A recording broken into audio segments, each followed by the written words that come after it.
was born with cerebral palsy. Cerebral palsy is a neurological disorder that primarily affects body movement and muscle coordination. Although growing up with the challenges of being physically disabled has been more than I could handle at times, it has been equally fulfilling. My early childhood years involved many doctor's appointments, tests, and procedures. My extracurricular schedule consisted of constant physical, occupational, and speech therapy appointments. Instead of dance or sports, I trained for hours on how to communicate through communication boards and devices.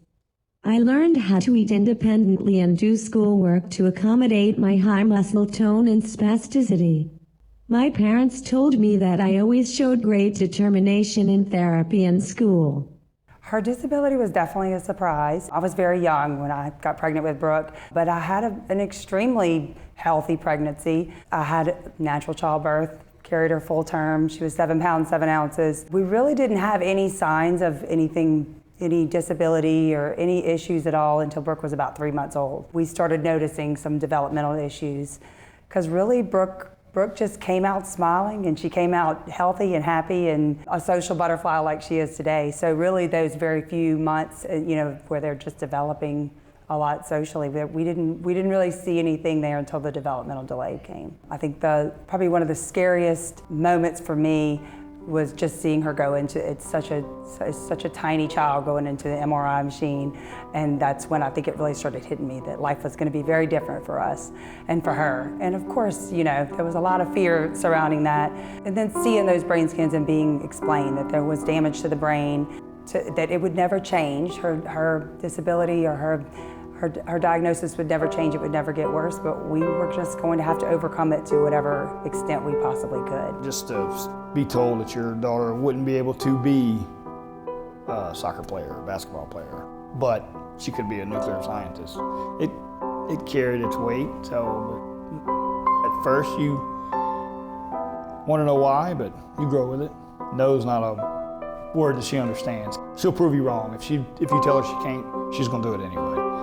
We've never treated her any different. I guess people treat her a little different. I mean, some people still talk to her like she's a child, but she's 24 and she'll let you know she's not a child. I remember having some teachers and students that underestimated my ability of achieving academically. They would talk to me a little slower. There were even moments that my mom fought the school with decisions like putting me in resource classes or special ed classes. I think people expected that I would not be able to keep up. Although, it wasn't too long before they realized that my disability does not stop me from anything. I ran for vice president of 4-H in 4th grade and won. I cheered in junior high. I was nominated for the homecoming court in 6th grade. In high school, I was in 4 different extracurricular clubs, and I got to perform in a couple of school productions. Senior year, I ended up getting nominated for prom queen and won. I guess I must have impacted the student body more than I thought. Things went very good for us as far as children, for the most part, treating her good, her finding friends. When we got to the junior high and high school level and the dances and the dating started, that was the only time that Brooke really struggled. It's the only time that she personally got down. I think there were many more times that she was just a brave, very, very bright, smart child. We were single parents. I think she was always trying to keep us happy, as so many single parent kids of single parents do. I think she shielded me from a lot, staying positive, and I stayed as positive as I could, and that was good. But when we got to that point, there were a lot of tears and there were a lot of letdowns, and she just really wanted a boyfriend or she wanted a date. And I got to give it to her. Brooke still went to dances and she went with friends, and she got through it. And I told her there wasn't a whole lot I could say, because what do you say to that? I'd just hold her and let her cry, and I'd say, it may not happen now, sweetie, and I know it's hard for you to understand, but one day there will be somebody with enough empathy and love, and they'll love you for who you are.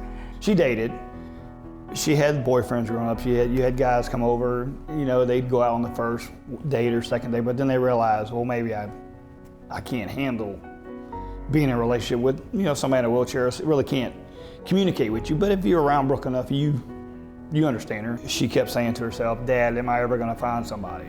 And I always explained to her, somebody's out there. There's somebody out there for everybody. They'll find you, you might not be looking for them. Well, like I said, this was the conversation we had 3 years ago, and now she's engaged to be married. So there's somebody out there. And the fiance, Brandon, he is a super kid, and he don't treat her any different than anybody else.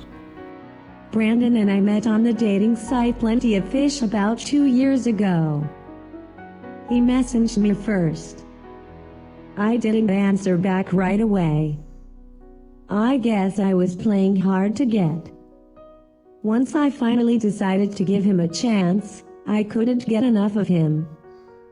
He was so authentic and caring.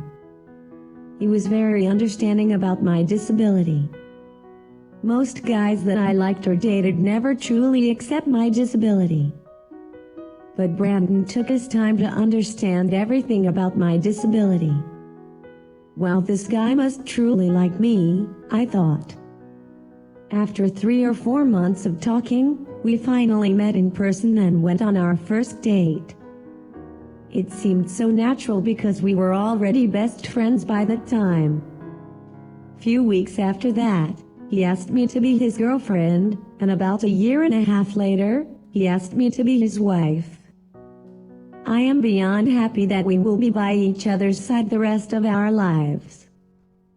Some people have given us confused looks or ask if I am his sister. Others admire us. Like few times this woman started crying when she saw us holding hands.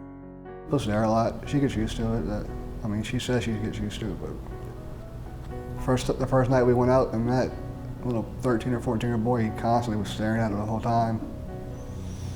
And it bothers me sometimes, but you just kind of get used to it. People are going to stare at her because she's so different.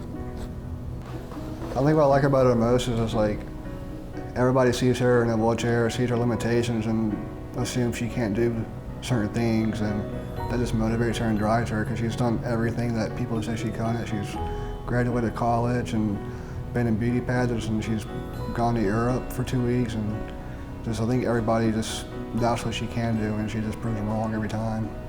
And we met online, and I was just really intrigued by her, and she was different. And I wouldn't want somebody to overlook me if I was in a wheelchair or disabled or, just different. So I feel like we had a lot in common, and I emailed her a couple of times to try to get her to talk to me, and we just went from there. Brandon, you have truly amplified my view on love and commitment. You have handled the challenges of my disability and the craziness of my family graciously. With every challenge and hardship, you succeed to prove that you belong to me and I belong to you. I vow to honor, respect, and support you from today forward and forever.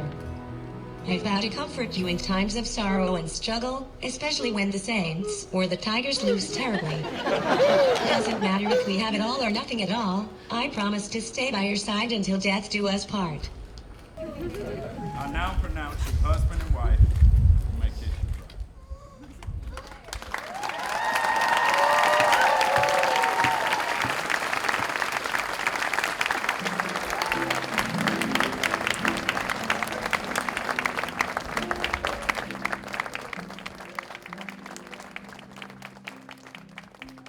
I have always loved getting to have the opportunity to inspire girls and women with special needs. I am honored to be representing very special Miss Louisiana. With the title of the ambassador, I hope to help to inspire every special needs women and girls in Louisiana to chase their dreams. Because there's truly nothing stopping them from doing what they want to do. I think Brooke is what every girl with a special need would want to be. She's accomplished so much in her life. She's graduated from college. She pretty much does things on her own. She has the ability to just make anyone smile. And I think the opportunity that she's going to give to these girls looking up to her is really going to make them feel like they can do anything. And Brooke has that way of making you feel that way. She doesn't let her disability get in her way at all. I mean, now that she's engaged, that goes to show girls that anything's possible. The best advice I can give to somebody who is growing up with a disability is never lose faith in yourself. The hardest challenges in life usually end up being your biggest achievements. So keep on believing in the impossible.